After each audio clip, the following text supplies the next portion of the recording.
Now, this will probably be the most startling thing I'll say tonight. I'm going to prove to you who they are. You see, I knew 25 years ago. After all, I sat with them. I listened to them. I couldn't believe what I was hearing. By the providence of God. No other way. Who are they? Let's start the chain. Any product, I care not what it may be. A flag, a picture, a table, a chair, whatever it may be. There is, first of all, a manufacturer. Then the manufacturer sells it to a wholesaler. Then the wholesaler sells it to an in-between man who sells it to the retailer, and the retailer sells it to you. It's a chain. It's true in almost every product. I care not what it is. It's also true in oil. The only thing is, you don't know who the in-between man is because they don't tell you, but I'm going to tonight. First of all, there is the oil-producing country of the world, and I'm going to take as an example the one that you recognize and hear most about, Saudi Arabia. They bring it out of the ground. You know what it costs to bring a barrel of crude oil out of the ground in Saudi Arabia? $5. You know what it costs to bring a barrel of crude oil out of the ground at Prudhoe Bay, Alaska? $3. I didn't say transport it. I didn't say refine it. I said bring it out of the ground. It cost Saudi Arabia $5, cost the North Slope of Alaska $3 from our own soil. Why are you paying $3 at the gas pump recently? Why are you going to pay $4 and $5 and $6 at the gas pump in the very near future? Mark my words. You're going to call me on the phone and say, Lindsey Williams, you were a prophet the night you came to this forum. You mark my words, you will. And I'm going to tell you no. I tried to warn you. You can't drive these freeways at $4 and $5 a gallon and go back and forth to work and put food on your table. You have to depend on the automobile in California, and you'll be taking food off the table to put in the gas tank so you can run it out your exhaust pipe. You mark my words. It's already planned. How do I know? Who gets the profit? First, there's the oil-producing country. Then there is someone else that you don't know about. Thirdly, there's the oil company. Oh, all-time record profits. They say, we've never seen them make such profits. That's exactly right. They've never made profits before like they're making right now. They're not making anything compared to what that in-between man makes. And then there's a little service station attendant. Oh, sure, he's happy when it goes to $3 and $4 a gallon. He's making a few more cents per gallon. And he just thinks that the world has arrived at his house. Who is the person who is making this big in-between amount? Well, I know what you want me to do now. You're expecting me to get ethnic, aren't you? You want me to talk about some family, don't you? I'm not going to do it because I know better. I know who they are. I lived with them for 3 years. Who are they? I'm going to call them by name. I'm not beating around the bush.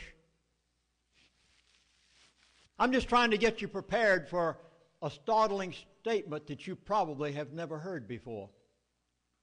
Who are they? Who is this in-between person?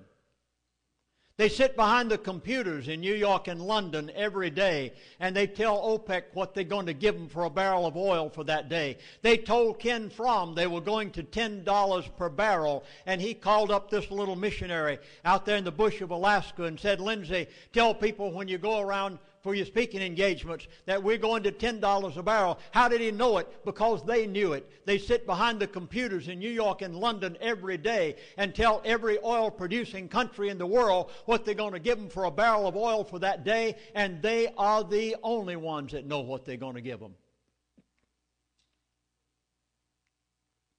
And they're making exorbitant profits. I'd like to give you an example of one of the profits they're making. You heard recently, you probably didn't recognize it. You see, the only difference between me and the average person is I know their buzzwords.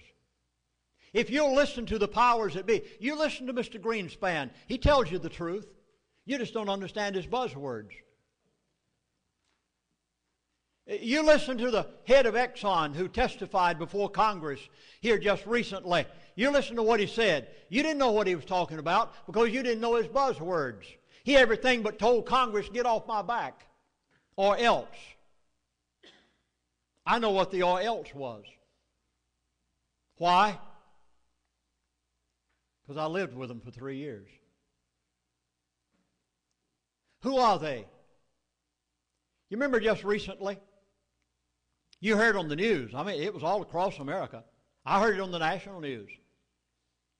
World Bank, IMF, forgive all third world countries their loans. Did they? Did you know what they were talking about? No. You didn't know what they were talking about. I did.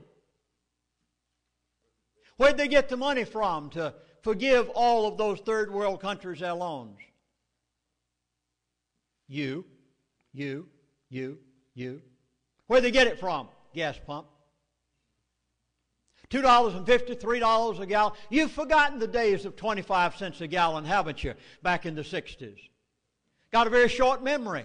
Well, you're going to have a very good memory when it goes to $4 and $5 a gallon in the very near future, and you can't afford to put it in the gas tank any longer. You're going to remember what I've said tonight and wish you had taken more action than what you've been taking.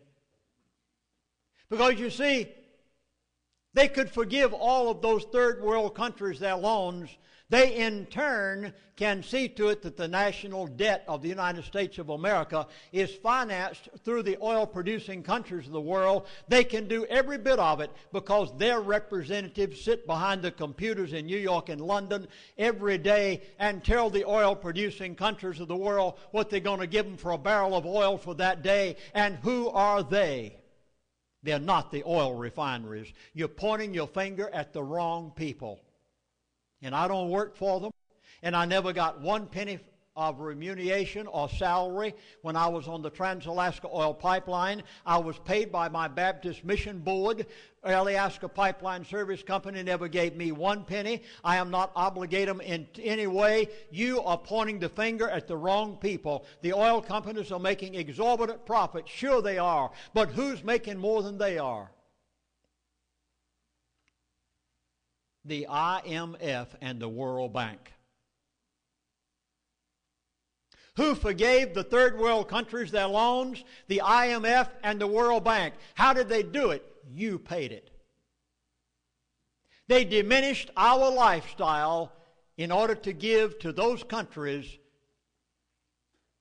Oh, you think for a moment's time that they're not going to make us on the level of a third world country within the next few years? They sure are, because you're going to pay for your own demise at the gas pump. There's only one thing that touches the life of every human being on the face of this earth, and that is crude oil. They chose it as a method of controlling the world in the early 60s, and now the World Bank are the ones that every day the transfer of oil from those third world countries to the oil refineries, and they're the ones making the exorbitant in-between profits, and you will never find it out by reading anybody's books.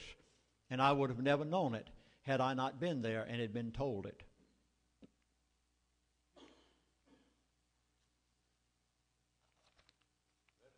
Goldman Sachs predicted that crude oil will reach $105 a barrel. Who makes the profit? The World Bank and the IMF. By the way, you getting tired? You sure? Nobody going to sleep?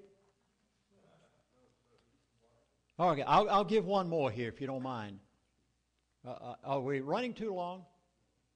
Okay, I'll put this one in. I didn't give it last night.